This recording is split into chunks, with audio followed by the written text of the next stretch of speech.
Story 1. The Drowned Whisperer. It all started with a dare.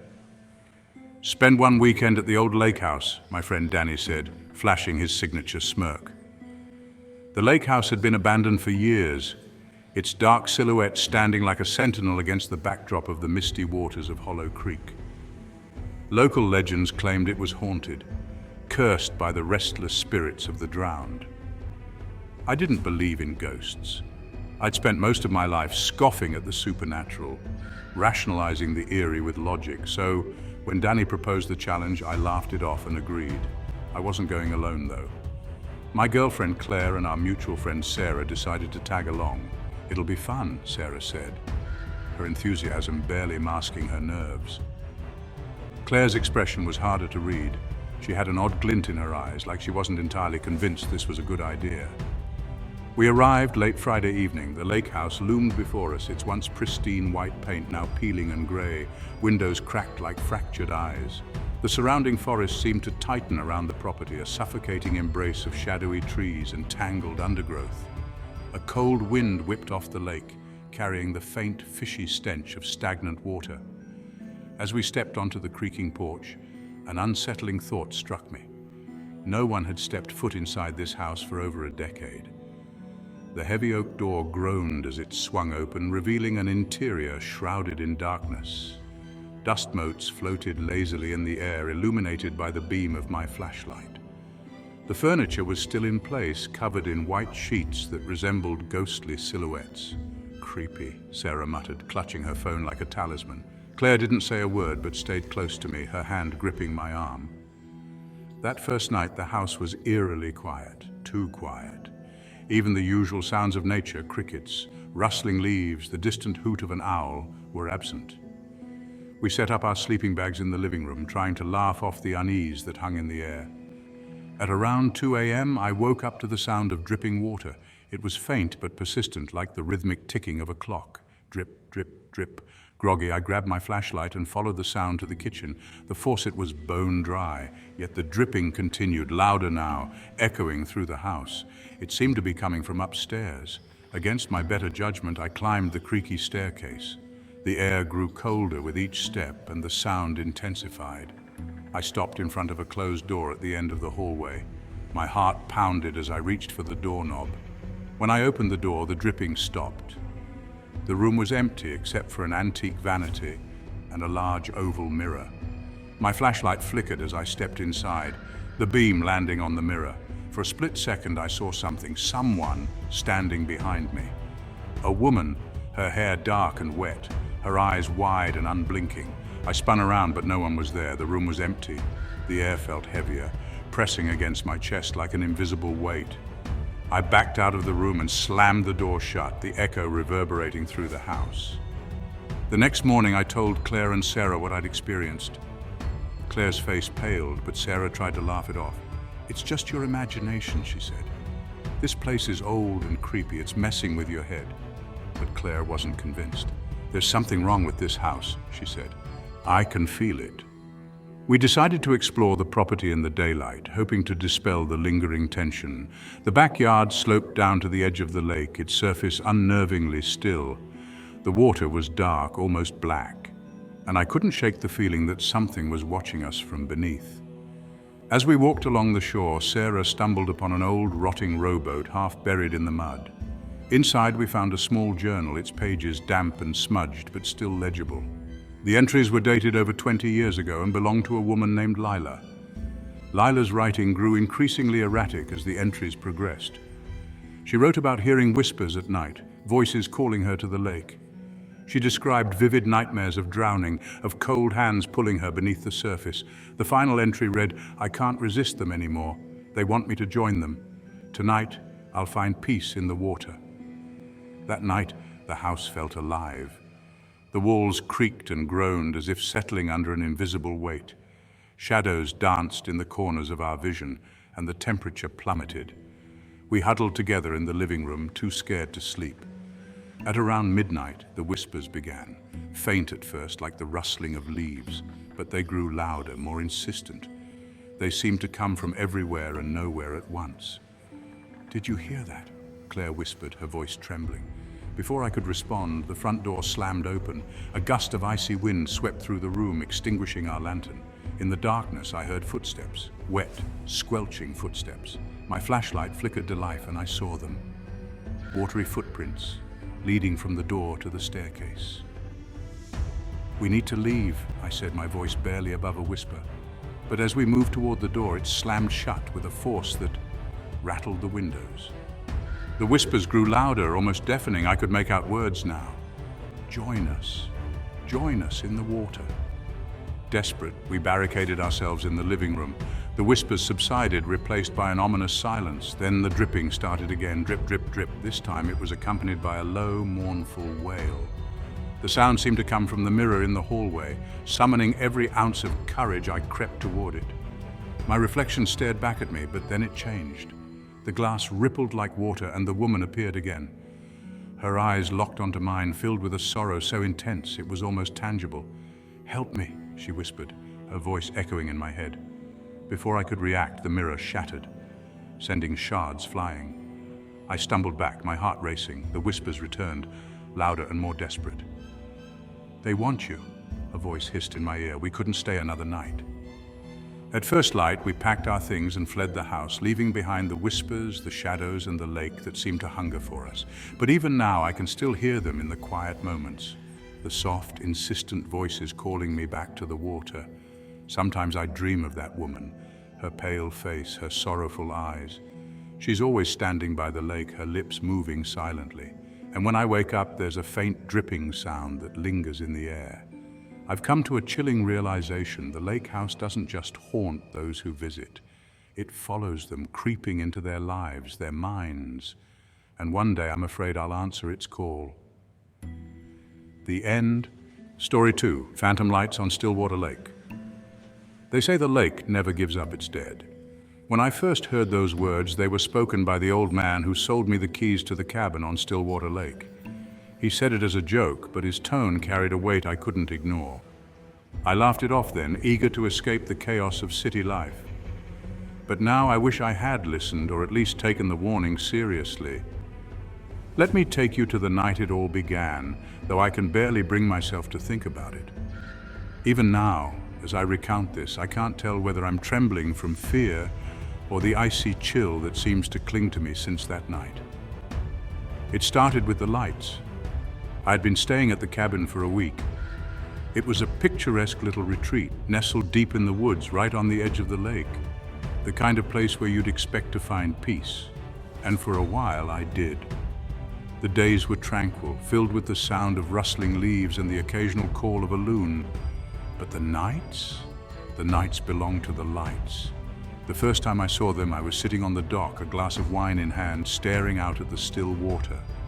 The moon was a pale crescent, and the lake stretched out like a sheet of black glass. That's when I noticed them, faint, bluish orbs floating just above the water's surface. At first I thought they were reflections of stars, but they moved, slowly, deliberately, like they were alive. I told myself it was swamp gas or some kind of natural phenomenon, but as the lights moved closer to the shore, I felt a prickle at the back of my neck, as if I were being watched. I couldn't look away. They hovered there for a moment, almost as if they were examining me, and then as quickly as they appeared, they vanished. The next morning, I brushed it off as a trick of the eye. I didn't tell anyone about it. Who would I tell? I'd come here to be alone, to heal after, well, let's just say after a rough year. But the lights came back the next night. This time there were more of them, and they didn't just hover. They danced, swirling in patterns that seemed almost purposeful. It was the third night when everything spiraled out of control. By then, the lights had become an obsession. I'd started setting up my phone to record them, hoping to find some rational explanation. That night, the lights appeared earlier, brighter and closer than ever before. They weren't just on the water, they were moving toward the dock, toward me. I should have run, but I didn't. Something about them was hypnotic, almost inviting. I stepped closer, leaning over the edge of the dock, trying to get a better look, and that's when I heard it. A voice. No, not a voice. They were faint, almost like whispers carried on the wind, but unmistakable. "Help us," they said. "Join us." The word sent a chill down my spine. I stumbled back, nearly dropping my phone into the water. My rational mind screamed at me to leave, but curiosity had its claws in me. I yelled out, asking who they were, what they wanted. The only response was a sudden ripple in the water, followed by a faint outline of something just beneath the surface. It was then I realized the whispers weren't coming from the air. They were coming from the lake itself. That night I couldn't sleep. I locked all the doors and windows, though I doubted they would help against whatever was out there. Every time I closed my eyes, I saw the lights, heard the whispers. By the time dawn broke, I'd convinced myself I needed to leave. But when I stepped outside, ready to pack up and drive away, something stopped me in my tracks. There were footprints leading up from the lake's edge to the cabin. Wet, bare footprints. They ended at my front door. I didn't stay long enough to think. I threw my belongings into the car and sped down the narrow dirt road leading away from the lake. But as the cabin disappeared in my rear-view mirror, I felt a pang of guilt. I had left something behind, not someone. I couldn't shake the feeling that those voices were calling for me specifically. They needed me. By the time I reached the nearest town, I was a wreck. I pulled into a diner and ordered coffee, trying to steady my nerves. That's when I met her, an elderly woman with sharp eyes and a voice that carried the weight of stories untold. She sat down across from me without asking, as if she knew I needed someone to talk to. "You've seen them, haven't you?" she asked. I didn't have to ask what she meant. "The lights? Yes, what are they?" She sighed, stirring her tea. "They're the lost souls of the lake. Stillwater has a dark history, accidents, murders, suicides. The lake keeps them all, traps them in its depths. But sometimes they try to escape. They call out, hoping someone will free them." I felt a lump in my throat. Why me? Why now? The woman's eyes darkened. "Because the lake knows you're weak. It preys on those who are alone, vulnerable. It doesn't want to let you go." Her words filled me with dread. But they also sparked something else, determination. I couldn't leave without knowing the truth. That night, against my better judgment, I returned to the cabin. Armed with a flashlight, my phone, and a growing sense of doom, I made my way to the dock. The lake was eerily quiet, the kind of silence that presses against your ears and makes your heartbeat sound like thunder. The lights appeared almost immediately, brighter and more numerous than ever, and then the whispers began again. "Help us," they begged. "Please." I stepped onto the dock, the planks creaking beneath my feet. The lights moved closer, and this time I didn't back away. "What do you want?" I shouted. The water churned violently, and then I saw them, faces. Pale, ghostly faces just beneath the surface, their eyes wide with fear and desperation. One of them, a woman, reached out with a skeletal hand, breaking the surface of the water. "Save us," she whispered, her voice trembling. Before I could react, something grabbed my ankle. I screamed, losing my balance and falling hard onto the dock. My flashlight rolled into the water, its beam flickering out as the grip tightened around me. I kicked and thrashed, but the hand, cold, impossibly strong, began to drag me toward the edge. In a last desperate act, I grabbed the edge of the dock and screamed for help. The whispers turned into a cacophony, 1,000 voices wailing in unison, and then, just as suddenly as it began, it stopped. The grip released me, and I scrambled back onto solid ground, panting and shaking. The lights were gone. The lake was still again, but I knew it wasn't over.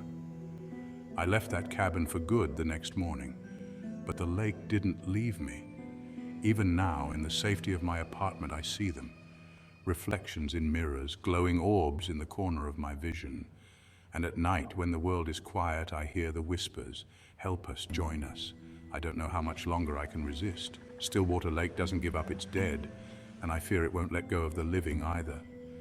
The end. Story 3, The Echoing Screams of Hollow Pines. It started with a dare. Isn't that how all nightmares begin? One reckless decision, one moment where you ignore the voice in your head screaming, "I should have listened." Hollow Pines was infamous in our small town. People whispered about it in hushed tones, stories traded around campfires, but no one dared go near it. The lake house that sat at its edge had been abandoned for decades, rotting away in eerie silence. Some said the owners vanished one winter night without a trace. Others claimed they drowned in the lake, their screams said to echo through the woods on moonless nights. It was just a story, I thought, until it wasn't.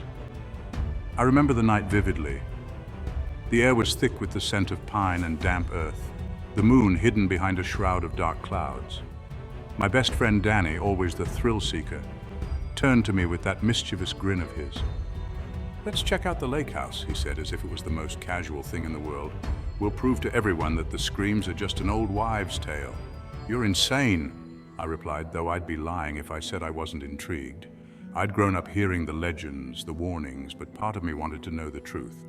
So against my better judgment, I agreed. What harm could one night bring? The path to the lake house was overgrown, branches clawing at our jackets as we pushed through the dense forest. Danny had brought a flashlight, its weak beam barely piercing the suffocating darkness. Every step we took was accompanied by the crunch of dead leaves and the occasional hoot of an owl. But then, as we neared the lake, the forest grew unnaturally silent. Not a single chirp or rustle, just the sound of our breathing and the distant lapping of water against the shore. When the house came into view, I stopped dead in my tracks. It was worse than I imagined, a skeletal structure with shattered windows that stared like hollow eyes. The wood was blackened as if scorched, and the roof sagged in defeat. But the worst part? The door was slightly ajar, creaking faintly as if inviting us in. "Let's just take a quick look and leave," Danny whispered, though his voice betrayed a hint of unease. I nodded, swallowing the lump in my throat. Inside, the air was stale, heavy with the scent of mildew and something metallic. The floorboards groaned under our weight, every step threatening to give way. The flashlight danced across the walls, revealing faded wallpaper and grotesque stains that looked too much like blood to dismiss. "Look at this," Danny said, pointing to a staircase that spiraled upward. Against my better judgment, we climbed. Each step felt like an eternity, the creaks echoing ominously. When we reached the top, we found ourselves in a narrow hallway lined with doors. Most were closed, but one at the end stood ajar, a dim light flickering inside. "Who's there?" Danny called out, his voice trembling. No answer, just the faint sound of dripping water.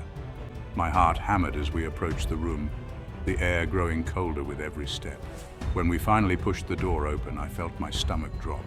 The room was empty, save for a single chair facing the window. On it sat a cassette recorder, its tape spinning slowly. Danny picked it up, pressing play. At first there was only static, but then the screams started.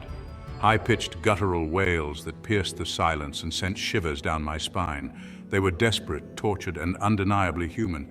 But what made my blood run cold was the realization that they weren't just coming from the recorder. They were coming from outside. "We need to leave," I whispered, yanking Danny's arm. He nodded, for once too shaken to argue.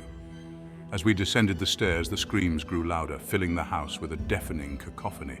The walls seemed to pulse with sound, the very air vibrating with terror. When we reached the front door, it slammed shut before we could step outside. Danny yanked at the handle, but it wouldn't budge. Panic set in as we realized we were trapped. The screams outside morphed into a low, guttural growl, and then we heard it, footsteps, slow, deliberate, coming from the floor above. "There's someone else here," Danny whispered, his face pale. "We need to hide." We ducked into the kitchen, crouching behind the decaying counter. My breathing was shallow, every muscle in my body tense. The footsteps grew louder, closer, until they stopped just outside the kitchen door. A shadow stretched across the floor, long and misshapen. Then the door creaked open. I held my breath, my heart pounding so loudly I was sure it would give us away. A figure stepped inside, but it wasn't human. Its body was elongated, its limbs twisted at unnatural angles. Its face was a void, a swirling mass of darkness that seemed to pull the light from the room. Danny let out a small gasp, and the thing's head snapped in our direction. In an instant, it was upon us, its cold, clammy hand wrapping around Danny's arm. He screamed, thrashing wildly as it dragged him toward the door. "Help me!" he cried, his eyes wide with terror. I grabbed his other arm, pulling with all my strength, but it was no use. The creature was too strong. With a final, inhuman roar, it yanked Danny into the darkness. His screams echoed through the house, then faded into silence. I don't remember how I escaped. One moment I was in that cursed kitchen, and the next I was running through the woods, branches tearing at my skin. When I finally reached the safety of my car, I collapsed into the driver's seat, shaking uncontrollably. Danny was gone, the lake house looming in the distance like a malevolent specter. I drove straight to the police, babbling incoherently about what had happened. They didn't believe me, of course. They searched the lake house the next day, but found no sign of Danny or the creature. The cassette recorder was gone, the screams silenced. But I knew what I had heard, what I had seen. And I knew I'd never be the same. To this day I hear the screams. They haunt my dreams, a constant reminder of that night. Sometimes when the wind is just right, I swear I hear them echoing through the woods, calling me back to hollow pines. I'll never return, though, because I know if I do, I won't come back. And neither will anyone else. The end. Story 4, Blood Moon at Blackwater Lake. I never believed in curses. Ghost stories were nothing more than entertainment for campfires or rainy nights. But after what happened at Blackwater Lake, I'm not sure I believe in anything but curses. It started innocently enough. My sister Rachel had just inherited an old lake house from a distant relative we barely remembered. We were thrilled. The idea of a secluded retreat was exactly what we needed after the stress of the past year. Rachel suggested we visit over the weekend to check it out and maybe make some renovations. I agreed. How could I not? The photos showed a rustic, charming cabin tucked away in a dense forest, its dock stretching into the serene, glassy waters of Blackwater Lake. We drove up on a Friday afternoon. The sky was an endless stretch of gray, the kind that makes you feel like the sun might never return. By the time we arrived, the clouds had thickened and a drizzle began to fall. The house stood at the edge of the lake, as picturesque as the photos had promised. But there was something, a feeling I couldn't quite place.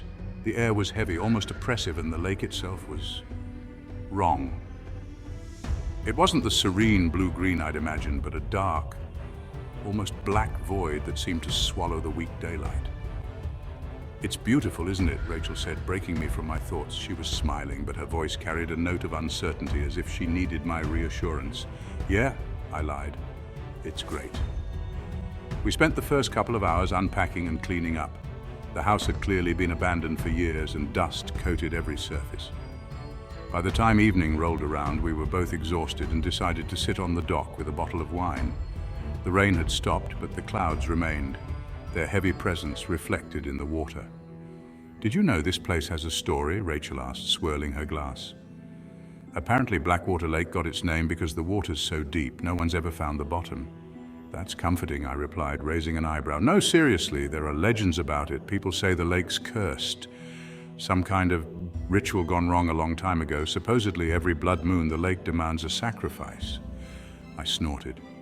"Sounds like something the locals made up to keep kids from swimming." She shrugged. "Maybe, but there's more. They say the lake remembers.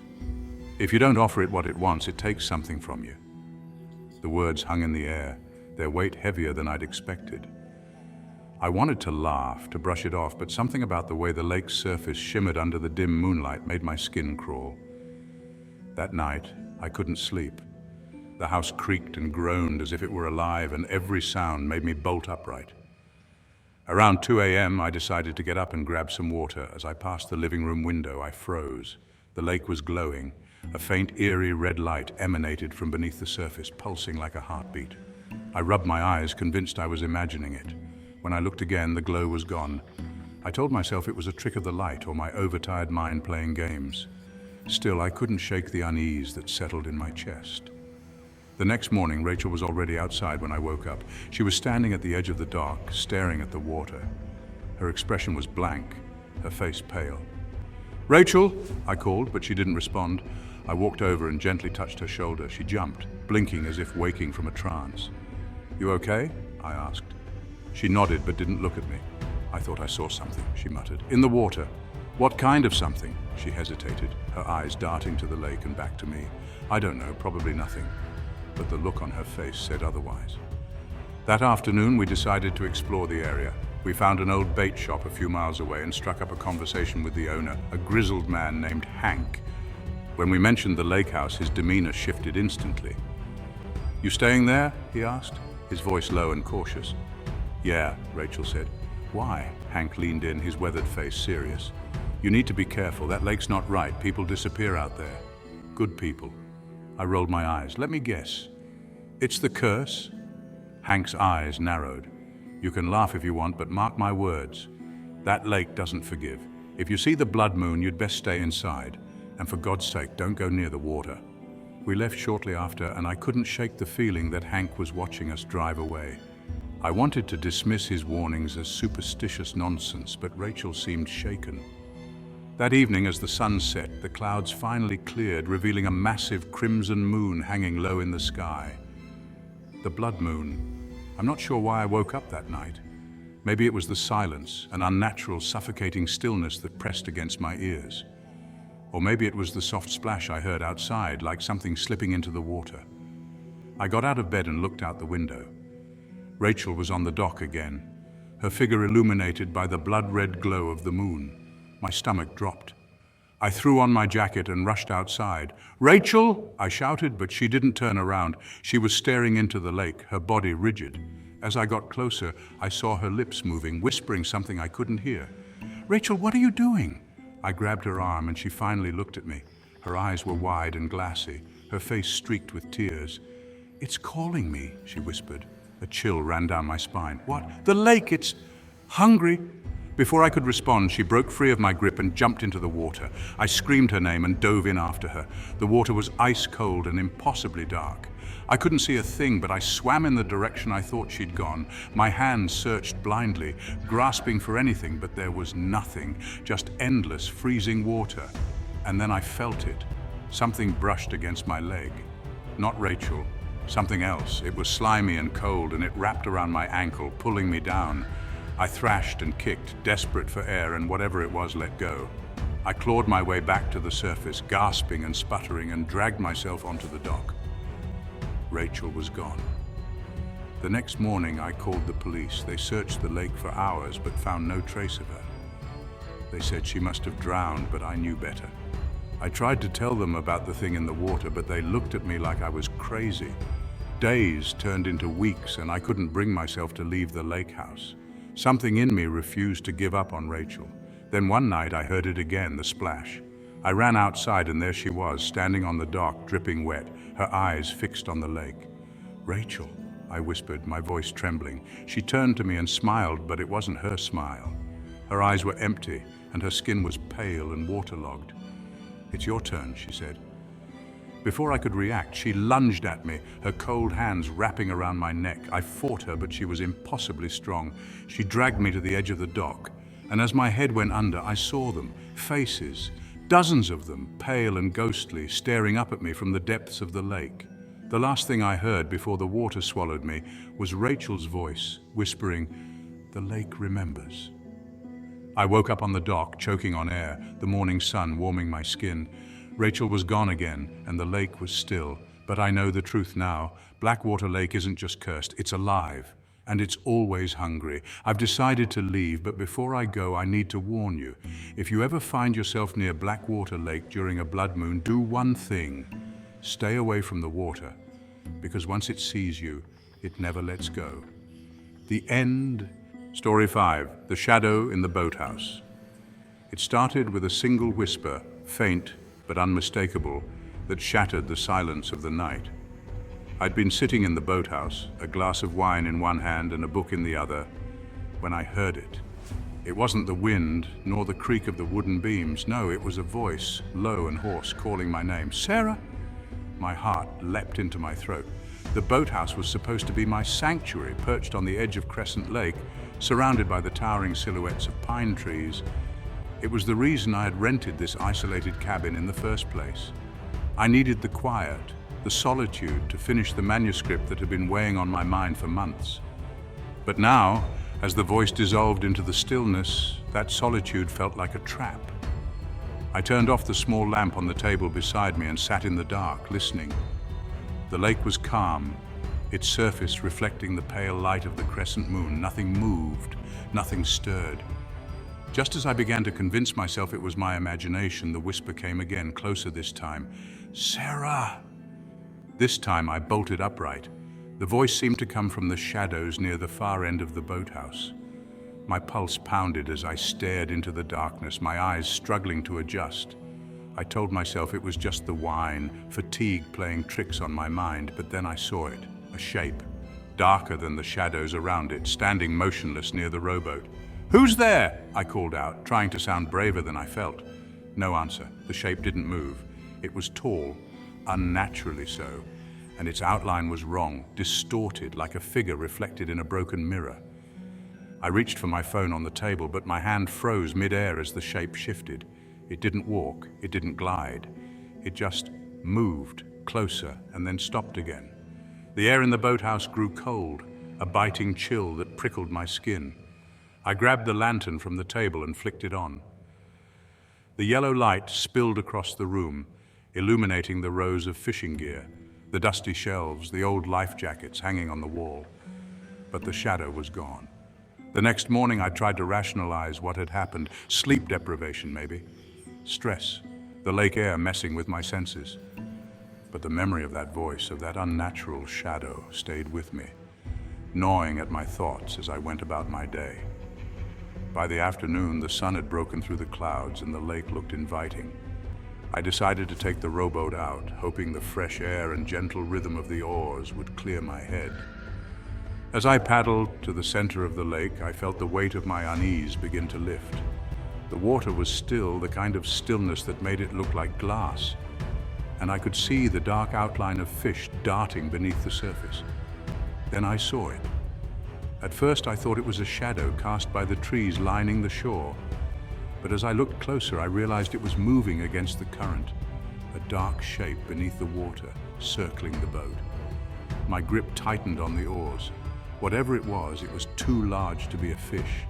I leaned over the edge trying to get a better look, but the shape darted away, disappearing into the depths. I told myself it was just my imagination again, or maybe some trick of the light.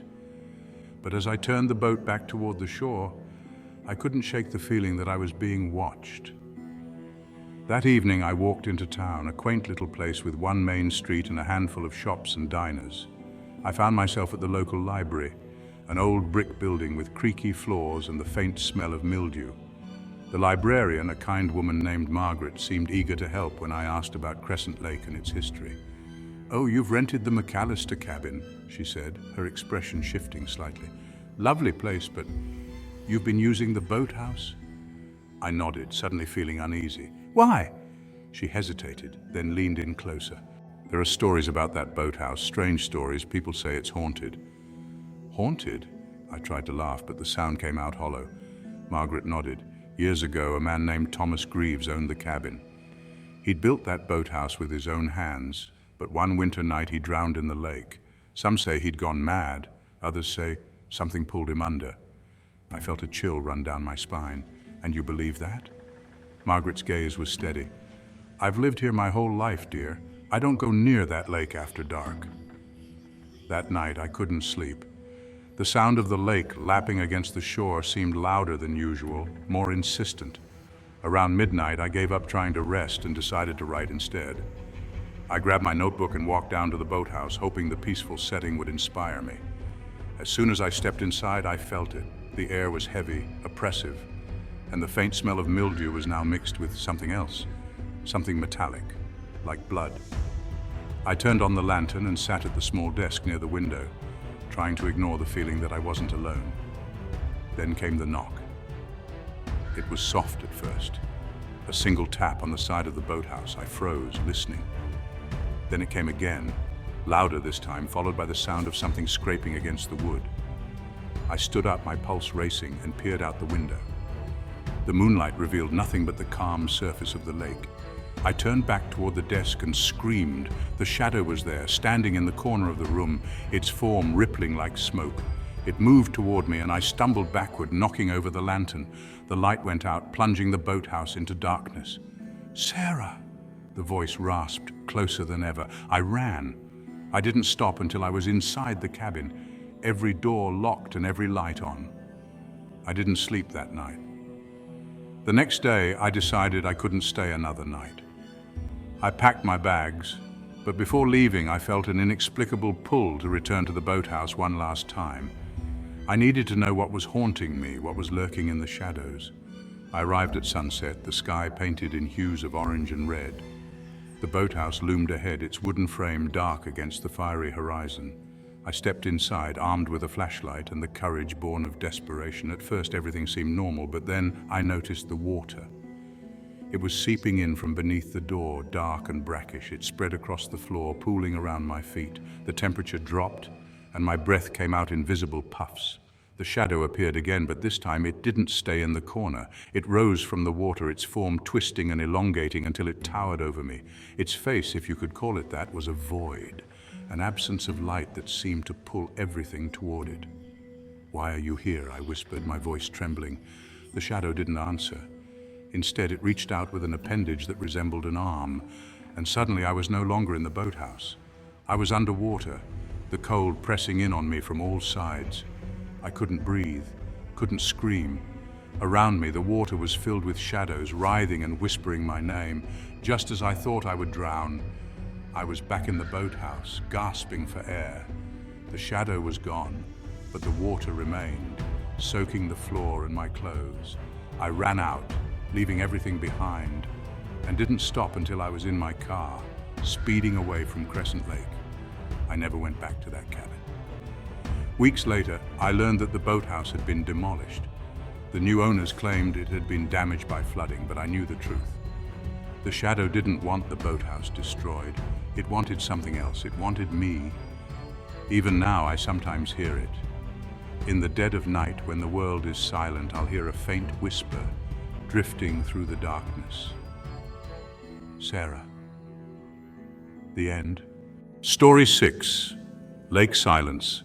The Vanishing Family. They say silence is peaceful, but at Lake Silence it was a warning. A suffocating, unnatural stillness that swallowed everything in its grip. I didn't believe the stories. Not at first.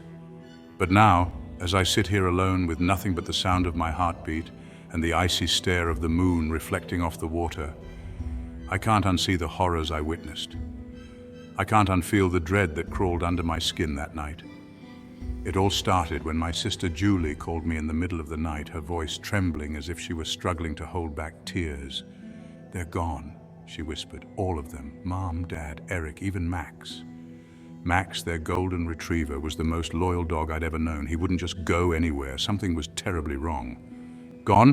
What do you mean, gone? Where are you?" I asked, panic clawing at my chest. "The lake house," she replied. "Lake Silence, please, just come." Her words were barely audible, but the fear in her tone was deafening. I grabbed my car keys and drove through the night, the winding roads leading me deep into the woods where the lake house sat in eerie isolation. When I arrived, the house was dark, save for a flickering porch light. Julie was waiting on the steps, her arms wrapped tightly around herself. She looked gaunt, her face pale and her eyes hollow. "What happened?" I demanded as I climbed out of the car. "I don't know," she said, her voice cracking. "One minute we were sitting by the fire, and the next, they were gone, just vanished." I followed her inside, where the air was heavy with an unexplainable chill. The living room was in disarray, as if someone had left in a hurry, an overturned coffee cup, a book lying open on the floor, and Max's leash tangled near the door. The fireplace was still smoldering, but there was no sign of anyone. "Did you hear anything?" I asked, scanning the room. "No," she said. It was like they were just plucked out of existence." Her words sent a shiver down my spine. I checked every room, calling out their names, but the house was empty. Even Max's bed was cold. That's when I noticed something strange. The back door, which led to the lake, was slightly ajar. "Did anyone go outside?" I asked. Julie shook her head. "Not that I saw." I stepped onto the back porch, the boards creaking under my weight. The lake stretched out before me, its surface eerily calm. The moon cast a ghostly glow, but the darkness beyond its reach felt alive, as if it were watching me. That's when I saw it, a set of footprints leading from the porch to the water, bare footprints. "Julie," I called over my shoulder, "did you go down to the lake?" "No," she replied, her voice distant. "I've been too scared to move." The footprints ended abruptly at the water's edge, as if whoever made them had walked straight in. I crouched down, my flashlight illuminating the damp impressions. They were too large to be Julie's, but they didn't look like Dad's either. They were wrong, somehow. The toes were elongated, the arch too deep. I stood up, my heart pounding. That's when I heard it. A faint whisper, carried on the breeze. It wasn't coming from the house or the woods. It was coming from the lake. "Did you hear that?" I asked, but Julie didn't respond. I turned to find her standing in the doorway, staring at something behind me. Her eyes were wide, her mouth slightly open. "What is it?" I asked, my voice barely above a whisper. She raised a trembling finger, pointing toward the water. I turned slowly, my flashlight cutting through the darkness. At first I didn't see anything. Then, just beyond the reach of the beam, a figure emerged. It was barely visible, a silhouette against the shimmering surface. But it was there, watching. "Who's there?" I called out, my voice echoing across the water. The figure didn't move, it just stood there, a shadow against the night. Suddenly the water rippled, breaking the unnatural stillness. The figure sank beneath the surface without a sound. "We need to go," Julie whispered, clutching my arm, but I couldn't leave, not yet. I needed answers. I needed to know what had happened to my family. "Stay here," I said, my voice firm. "No, don't leave me," she pleaded, but I was already moving. I grabbed the old rowboat tied to the dock and pushed it into the water. The oars creaked with each stroke as I made my way toward the spot where the figure had vanished. The lake was unnervingly quiet, the only sound my own labored breathing. Then halfway across, the boat stopped. It didn't slow down or drift to a halt. It just stopped, as if it had hit something. I leaned over the edge, my flashlight scanning the water. That's when I saw them, faces, pale, ghostly faces staring up at me from beneath the surface. Their eyes were empty sockets, their mouths open in silent screams. I jerked back, nearly capsizing the boat. "Help us!" a voice whispered, so faint I wasn't sure if I'd heard it or imagined it. I dropped the flashlight in my panic, plunging myself into darkness. The boat began to rock violently, as if unseen hands were clawing at it from below. I gripped the sides, my knuckles white, and then, just as suddenly as it had started, it stopped. The boat was still. The lake was calm, but I wasn't alone. A cold hand clamped down on my shoulder, and I turned to see a figure standing in the boat with me. Its face was featureless, a blank canvas of flesh. Before I could scream, it lunged at me and everything went black. I woke up on the shore, the sun rising over the lake. Julie was kneeling beside me, shaking me awake. "You were gone for hours," she said, her voice thick with relief. I sat up, my head pounding. The rowboat was still out on the water, drifting aimlessly. But something was wrong. The lake looked different. The water was murkier, darker, as if it were hiding something. "We need to leave," Julie said, pulling me to my feet. But as we turned to head back to the house, we froze. Standing on the porch were three figures: Mom, Dad, and Eric. They were smiling, but their eyes were vacant, their movements stiff. Max was there too, his tail wagging unnaturally. "Come back inside," Mom called, her voice echoing strangely. "We've been waiting for you." Julie gripped my arm, her nails digging into my skin. "That's not them," she whispered. I didn't need convincing. We ran to the car, not looking back. As we sped away, I glanced in the rearview mirror. The house was empty again, the porch light flickering. But the lake was alive. Its surface rippled, forming shapes that looked almost human. We never spoke of that night again. The lake house was sold, left to decay. But sometimes, late at night, I hear the whispers, faint but unmistakable. They call to me, beckoning me back to lake silence, and I know one day I won't be able to resist, because the lake doesn't forget, and it doesn't forgive. The end. Story 7, The Curse of Cradle Lake Manor. Have you ever felt the walls of a house breathe? Have you ever heard whispers in an empty room, calling your name? I had never believed in curses until I spent a weekend at Cradle Lake Manor. I wish I could go back and undo that trip, but some doors, once opened, can never be closed. It started with an invitation, a handwritten letter sealed with wax, elegant and old-fashioned. It came from an old friend of mine, Amelia. We had drifted apart over the years, but her words were oddly compelling. She invited me to Cradle Lake Manor, a sprawling estate she had inherited from her late uncle. The letter spoke of reconnecting, of a peaceful weekend by the lake, of stories shared over wine. It seemed innocent enough, but there was something about the handwriting, shaky, uneven, almost desperate, that sent a shiver down my spine. I ignored my gut feeling and packed my bags. The drive to Cradle Lake was long and isolating. As I neared the manor, the road narrowed, winding through dense, shadowy woods. The lake came into view first, a vast mirror of black water under a cloudy sky. And then I saw the house, a hulking silhouette against the dying light. Cradle Lake Manor looked like it had been plucked from the pages of a Gothic novel, with its gabled roofs, towering chimneys, and ivy-strangled walls. It exuded an air of neglect, as though it had been waiting too long for someone to return. Amelia greeted me at the door. She looked different, paler, thinner, her eyes sunken and rimmed with dark circles. "I'm so glad you came," she said, her voice trembling slightly. I asked if she was okay, but she brushed it off, blaming exhaustion. She led me into the grand foyer, where a massive chandelier hung precariously above. The air was damp and heavy, carrying the faint scent of mildew and something else, something metallic. As the evening wore on, Amelia's behavior became increasingly strange. She barely touched her dinner, her eyes darting nervously to the windows as if expecting someone to peer in.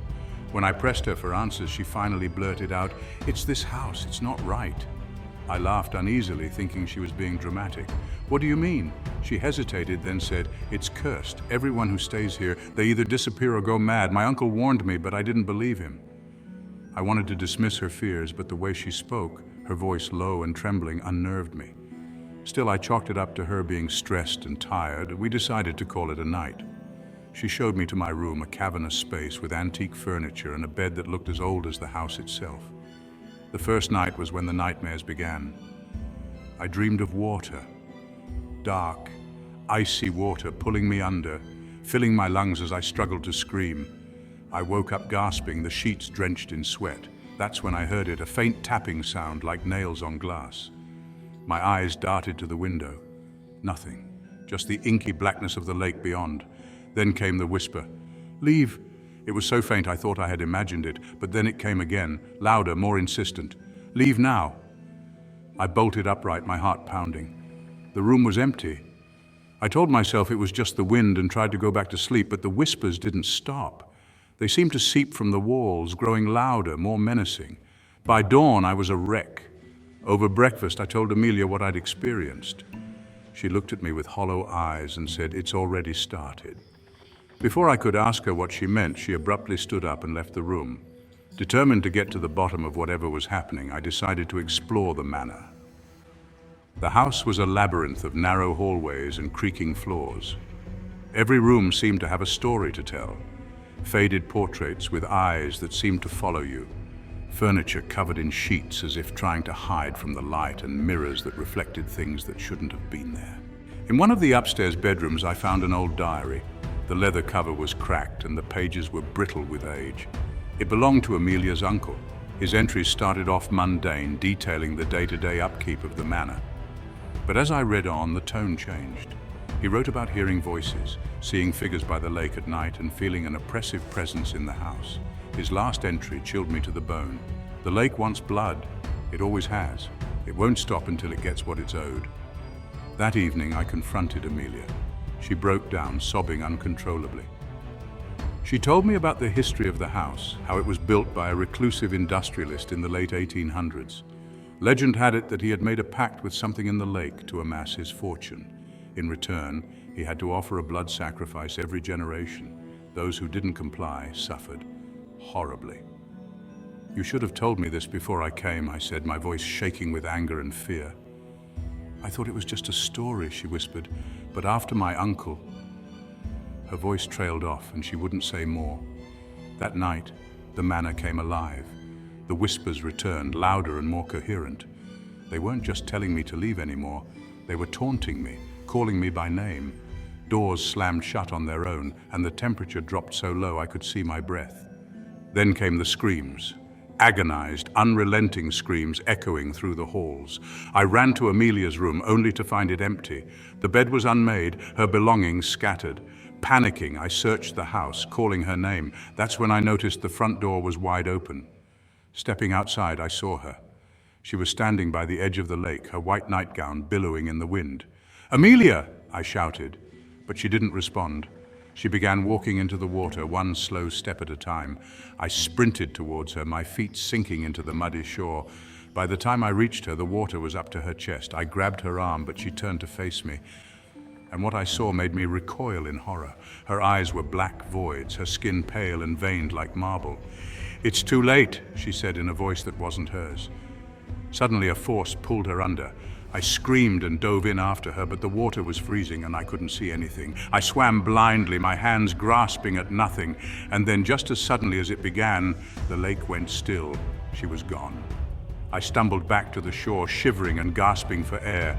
I wanted to leave, to run as far away as possible, but something compelled me to stay. I don't know if it was guilt or fear or something else entirely, but I went back to the house. The diary was still in the upstairs room. Flipping to the back, I found a loose page tucked inside. It was a letter from Amelia's uncle. It read, "To whoever finds this, know that the house will not let you go. The lake demands its sacrifice, and if it doesn't get what it wants, it will take more. Leave now if you can." The next morning, I packed my bags and left. But as I drove away, I glanced in the rearview mirror and saw the manor. And standing in the window of the room I had stayed in was Amelia, her black eyes staring back at me. To this day, I don't know how I made it out alive, but I can still hear the whispers at night. And sometimes, when I'm alone, I see her reflection in mirrors. I've tried to forget, to move on, but Cradle Lake Manor doesn't let go that easily. So if you ever receive an invitation to a place that feels wrong, trust your instincts. Don't go. Because some houses aren't homes. They're traps. And some lakes, they never let go of their dead. The end. Story 8. The Weeping Woman of Mirror Lake. Have you ever heard crying where there should be none? The kind of wailing that chills your bones even though you're standing in the warmth of the midday sun? I have, and I'll never forget the night it followed me home. Mirror Lake was supposed to be my escape, a retreat from the noise of city life. The place was remote, surrounded by dense woods and dotted with aging cabins, most of which were empty at this time of year. I rented one for a week, hoping for solitude and maybe a little clarity to sort out the mess my life had become. But what I found instead was something I'll carry with me forever. The cabin was quaint, with a porch overlooking the calm, glassy lake. Everything about the place felt frozen in time, the old wooden dock creaking under the weight of its memories, the peeling paint on the boathouse, and the smell of damp earth that hung in the air. It was eerily quiet, save for the occasional rustling of leaves or the distant hoot of an owl. On my first night, I sat on the porch, sipping tea and staring at the lake. The water's surface was so still it looked like a mirror reflecting the darkening sky. That's when I heard it for the first time, a low, mournful wail, so faint I thought it might be the wind. But as the minutes passed, the sound grew clearer. It was unmistakably the sound of a woman sobbing. I froze, my mug hovering halfway to my lips. The crying seemed to come from somewhere across the lake, near the shadowy outline of the woods. I strained my ears, trying to make sense of it. Was someone hurt? Lost? The logical part of me urged caution. This was a remote area, and wandering through unfamiliar terrain at night was a recipe for disaster. Still, the sound was unnerving. I decided to investigate the following morning. By daylight, Mirror Lake looked less menacing. The sun gleamed on its surface, and birds chirped cheerfully in the trees. I followed a narrow path around the shore to where I thought the crying had originated. The woods were dense here, the air cooler and the sunlight struggling to pierce the canopy. I found nothing unusual, no signs of a campsite or a struggle, no footprints in the soft earth. But there was an uneasiness that settled over me, like being watched by unseen eyes. That night the crying returned, louder this time, more desperate. It sounded like it was coming from the water itself. I stood at the edge of the lake, peering into the inky depths. The moonlight illuminated the surface, but below it was pitch black. The sobbing carried on, a haunting melody of despair that sent shivers racing down my spine. I called out, "Hello, is someone there? Do you need help?" The crying stopped abruptly, as if cut off by an unseen hand. The silence was deafening. Then a ripple spread across the lake, though there was no breeze to stir it. My chest tightened as I backed away, my heart pounding against my ribs. The woods seemed to close in around me, the shadows stretching like grasping fingers. I fled back to the cabin, locking the doors and windows behind me. The third night was worse, much worse. The crying started earlier, just as the sun dipped below the horizon. It was no longer distant. It sounded as if it was coming from right outside the cabin. I'd been trying to convince myself it was some trick of acoustics, but now the cries were unmistakable, a woman's voice, filled with sorrow so raw it was almost unbearable. I grabbed a flashlight and stepped onto the porch, determined to find the source. "Who's there?" I shouted, my voice trembling. "I can help you!" The crying turned to laughter, a cold, mocking sound that made my skin crawl. My flashlight flickered, and for a moment I thought I saw a figure standing at the edge of the dock. A woman, her long hair hanging like a curtain over her face, her body draped in a tattered white dress. She was staring at me, though her face was obscured by the shadows. I blinked, and she was gone. The dock was empty, the lake silent once more, but I felt her presence, lingering like a ghostly fingerprint on my soul. The next morning I drove into the nearest town, desperate for answers. I found an old general store and struck up a conversation with the elderly man behind the counter. When I mentioned the crying, his face darkened and he lowered his voice. "You've seen her, haven't you?" he asked. "Seen who?" "The weeping woman. They say she drowned in that lake years ago. Some folks claim it was an accident, others say it was murder. Either way, she's cursed to haunt Mirror Lake, searching for justice or revenge." I laughed nervously, but his expression didn't change. "It's just a story," I said, trying to convince myself. "Maybe," he replied, "but if I were you, I'd leave that cabin tonight." I didn't listen. I told myself it was all superstition, old folklore passed down to spook tourists. But as the sun set that evening, I couldn't shake the feeling of dread that settled over me like a heavy blanket. I kept the lights on and stayed inside, clutching a kitchen knife for comfort. Around midnight, the crying began again. This time it was accompanied by something else, the sound of wet footsteps slapping against the porch. They stopped just outside the door. The doorknob rattled. My breath caught in my throat as I stared at it, willing it not to turn. The air grew colder, my breath visible in the dim light. Then the sobbing voice called out, "Why won't you help me?" I couldn't move, couldn't speak. All I could do was listen as the footsteps moved around the cabin, the crying growing louder and more anguished. My ears rang with the sound of her sorrow, and I felt an overwhelming urge to open the door to let her in, but I didn't. I couldn't. The next morning I found wet footprints leading from the dock to my front door and back again. My resolve broke. I packed my things and left, leaving the key on the kitchen table. As I drove away, I glanced in the rearview mirror and saw her standing at the edge of the lake, her hair dripping, her eyes lifeless. To this day, I don't know what she wanted. Justice? Revenge? Or simply someone to share her eternal sorrow? All I know is that I'll never return to Mirror Lake. But sometimes late at night I still hear her crying, a sound that follows me no matter how far I run. The end. Story 9, The Cabin That Breathes. Have you ever felt the walls of a house exhale as if it were alive? I hadn't either, until last winter when I spent 3 nights in a cabin that turned my reality inside out. To this day I wake up drenched in sweat, hearing the rasp of invisible lungs in the silence of my room. I'm writing this because I need to believe what I went through was real. And I need you to believe it too. It all started innocently enough. My friend Mia had found the cabin on some obscure rental site. "Off the grid," the listing bragged, "perfect for a quiet retreat from the chaos of life." It sounded perfect for our small group. Me, Mia, her boyfriend Dan, and our mutual friend Liz. The drive up was uneventful, though the road turned rough and narrow the closer we got. The cabin was perched by the edge of a frozen lake, surrounded by towering pines that seemed to blot out the sun.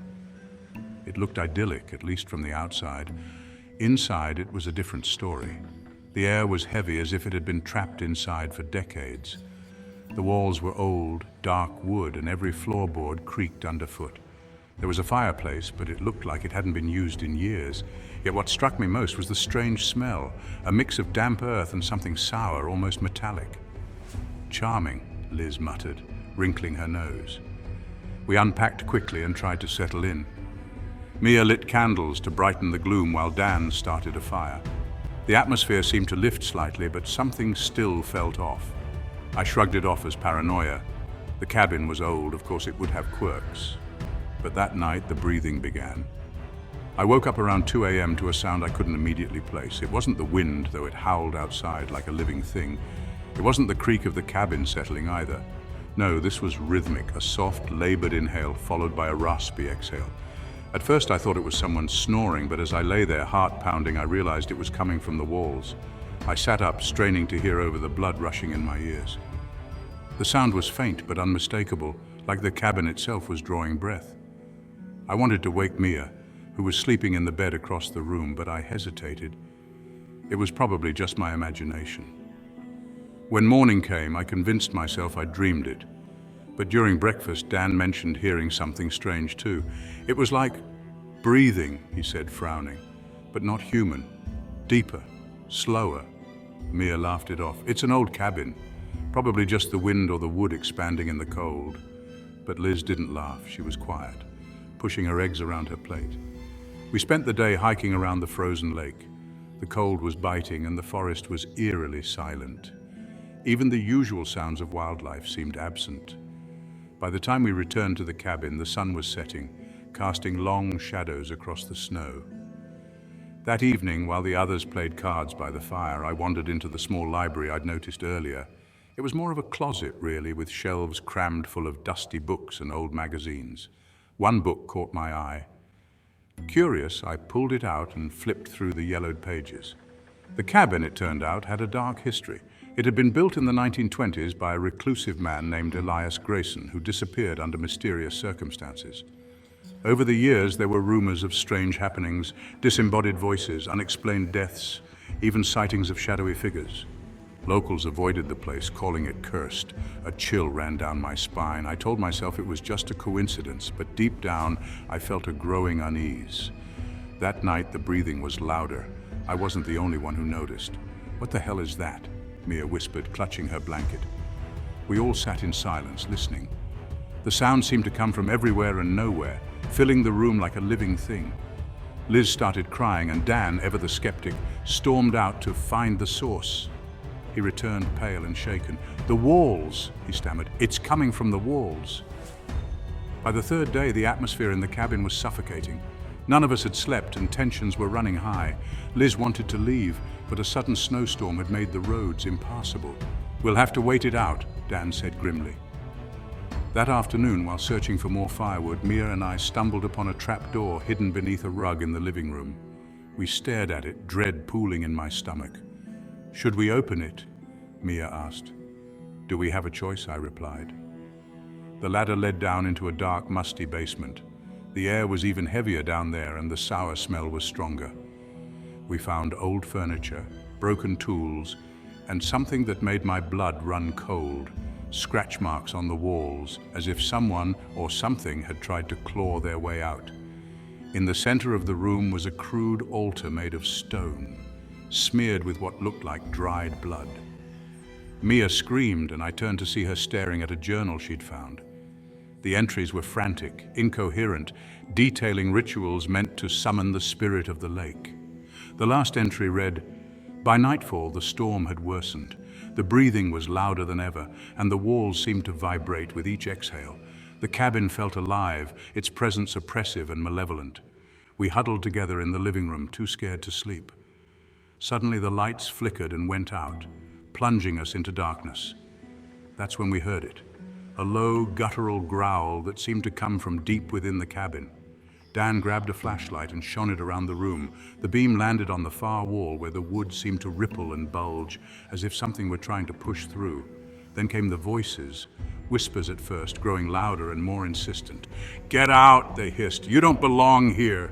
The floorboards began to buckle and the air grew icy. Liz screamed as a shadowy figure emerged from the wall, its form shifting and writhing. Dan tried to run, but the door slammed shut on its own. "It won't let us leave," Mia whispered, her face pale. In a moment of desperation, I grabbed the journal and flipped to the last page. The instructions for banishing the spirit were incomplete, but it mentioned fire.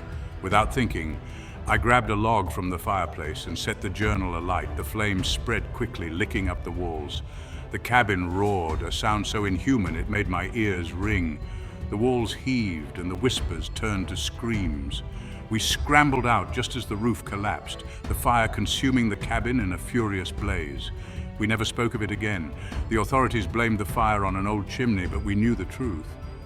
The cabin wasn't just haunted, it was alive, a predator that lured its prey under the guise of shelter. Even now I can't escape it. In the dead of night I hear the breathing. It's faint, but it's there. And sometimes I wonder, did we escape the cabin or did it let us go? The end. Story 10. Ghost of the Sunken Ferry. Have you ever felt like something was watching you, even when you were completely alone? I hadn't. At least not until the night I spent at Craven Lake. That was the night I came face to face with a terror I can't explain, a presence that still haunts my dreams. It all started innocently enough. My best friend Ethan and I had rented a lake house for a weekend getaway. The property was beautiful, an old but charming cabin nestled among towering pine trees, its porch overlooking the still, dark waters of Craven Lake. The air smelled of pine and damp earth, and during the day the sunlight sparkled on the water like scattered diamonds. But as night fell, the lake's beauty transformed into something else entirely, something darker, something foreboding. "You know the story about the ferry, right?" Ethan asked casually as we unloaded the car. "What ferry?" I replied, pulling a cooler out of the trunk. "The old Craven Ferry. It sank right out there in the middle of the lake back in the 1930s. They say everyone on board drowned, but not all of them stayed dead." He grinned, trying to spook me, but I just laughed it off. Ghost stories didn't scare me, at least not until that night. By the time the sun dipped below the horizon, casting the lake in shades of black and indigo, we had settled into the cabin. The porch light buzzed faintly, casting a weak glow over the water. Ethan was inside, flipping through a deck of cards when I stepped out to grab some fresh air. The night was eerily quiet, save for the occasional rustle of leaves. The lake was so still it looked like glass, perfectly mirroring the crescent moon above. But then I noticed something strange. Out in the middle of the lake, where the moonlight barely reached, the water rippled just a little, like something had disturbed it. I squinted, leaning over the porch railing. That's when I saw it, a faint glow, a dim, pulsating light just beneath the surface of the water. It flickered and moved, almost as if it were alive. I called for Ethan. "Hey man, come check this out." He stepped out onto the porch, his face lit with curiosity. "What is it?" I pointed toward the light. "Out there, do you see it?" He stared for a long moment before shaking his head. "Nope, just looks like water to me." Frustrated, I tried to describe it, but he just shrugged. "Maybe you're seeing things," he said with a smirk before heading back inside. But I wasn't seeing things. I knew what I saw, and it sent a shiver down my spine. That night, sleep didn't come easily. I tossed and turned, the image of that eerie light replaying in my mind.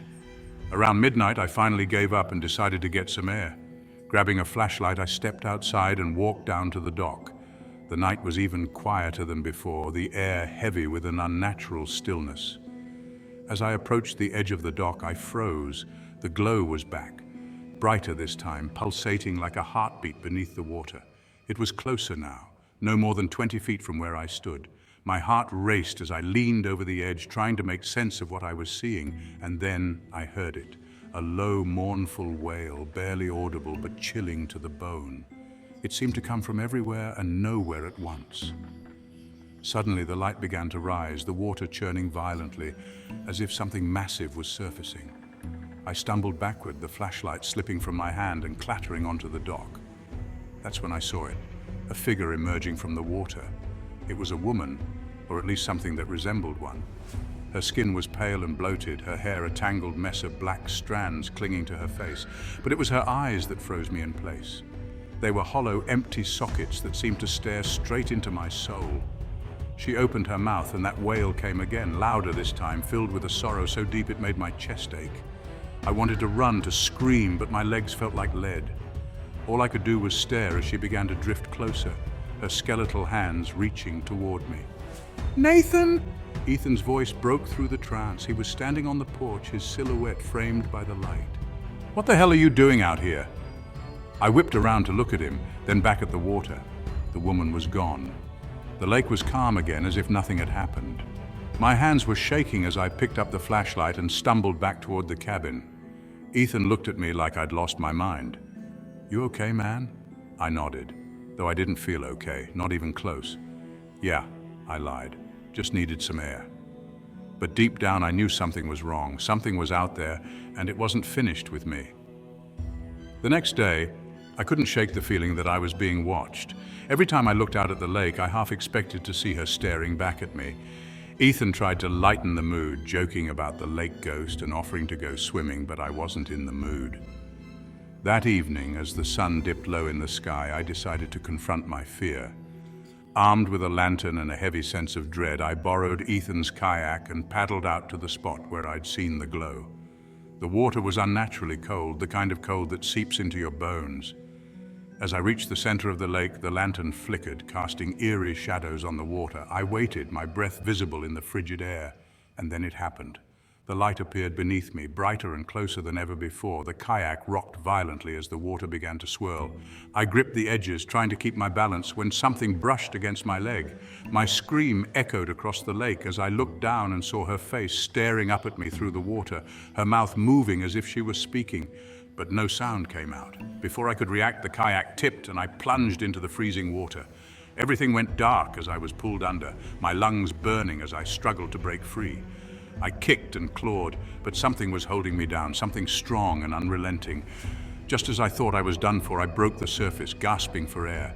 The lake was calm again, the glow gone. Somehow I made it back to the dock, coughing and shivering. Ethan was waiting for me, his face pale with fear. "What happened out there?" he demanded. I didn't have an answer. All I knew was that the lake was alive, and it wanted me. That night I insisted we leave, but Ethan refused. "Come on, man," he said. "It's just your imagination. We're not going anywhere." But it wasn't my imagination. I knew that now. And as the clock struck midnight, the lake house began to creak and groan as if it were alive. The air grew heavy, and a cold wind swept through the cabin, extinguishing the fire in the hearth. Then came the knocking. It started softly, a gentle tap, tap, tap on the window. Ethan and I froze, staring at each other. The knocking grew louder, more insistent, until it sounded like someone was pounding on the glass. "Don't open it," I whispered, my voice trembling. Ethan didn't listen. He approached the window, pulling back the curtain. And there she was, her hollow eyes staring in, her hands pressed against the glass. Ethan screamed, stumbling backward as the window shattered, shards of glass raining down on the floor. The woman stepped inside, water pooling around her feet. She raised a hand, pointing at me, and in that moment I understood. She wanted me. I ran, bursting out of the cabin and onto the porch. The lake was glowing now, the light brighter than ever, illuminating the dark woods. I didn't stop to think. I just ran, my feet pounding against the dock. The water churned violently as I reached the edge. I turned to see her standing at the other end of the dock, her mouth open in a silent scream. Then she was gone, and the world went still.